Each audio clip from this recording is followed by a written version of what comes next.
I'm back with yet another tutorial video, and in today's video I'll be showing you how you can tag on Snapchat. Before starting the tutorial, I'd like to let you know about Snapchat.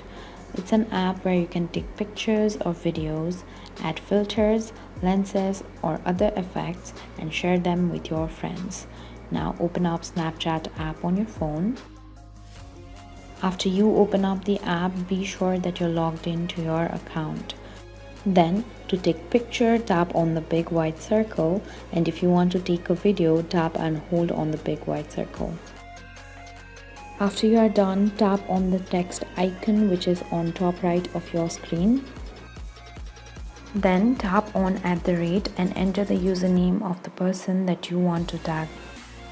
This way you can tag on Snapchat. Thank you for watching. If you like this video, please hit the like button. If you want to see more tutorial videos, hit the subscribe button. And if you have something to say, please leave a comment.